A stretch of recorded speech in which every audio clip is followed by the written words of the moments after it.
Tikman natin. Let's taste.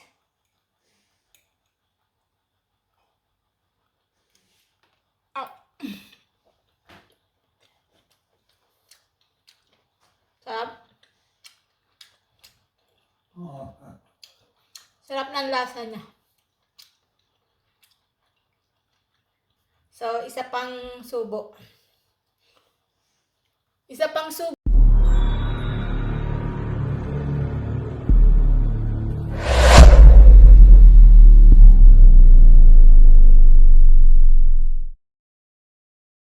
Siyempre, gagawa tayo ngayon ng beetroot na salad. Ready na siya. Beetroot. Tadang. Meron tayong 1 pack na beetroot dito. I-slice lang natin siya. Tsaka, meron tayong olive oil, balsamic vinegar, salt, pepper, and walnuts. Kasi lalagyan natin siya sa ibabaw. Ika-crunch natin. Okay, now, i-slice na natin ang beetroot. Kung ano-ano lang mga pinagagawa ko sa buhay.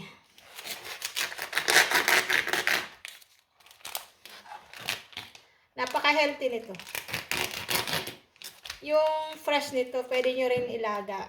Mayroon na ata akong recipe. Pwedeng gawing snacks. So, i-slice na natin yung beetroot natin. Pabilog. Gusto ko siya pabilog. 1, 2, 3, 4. May tumatawag. Ano? Baka maaga ko siya ipa-check up. Kailan? Bukas, maaga. Linggo. So, i-slice na nga natin yung ating beetroot. Nagbablog ako na. Wala akong maganda. So, ito na yung ating na-slice na beetroot. Actually, pwede na siyang kainin. Sarap. Manamis-namis. So, lagyan na natin siya ng balsamic vinegar. Para lalong sumarap. Ay, ang dami. Ano ba yun? Pero gusto ko naman lasa ng balsamic. Balsamic vinegar. Olive oil.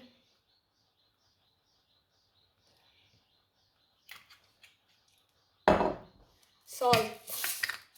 Salt. Pwede nyo rin siyang gawing snacks. Bell pepper, black bell pepper. At saka kukuha tayo ng walnuts. So, kuha tayo ng walnuts. Idurugin lang natin. Ay, hindi siya nadurog. Anta. Durugin eh. Tinatamad ako. As durugin natin yung ano.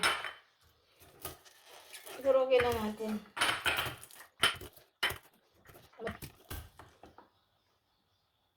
So, ito na nga yung ating dinurog na walnuts. Ilagay na natin sa ibabaw.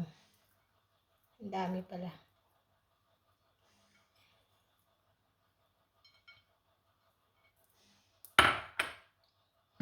So, yun na yan ating beetroot recipe. Salad.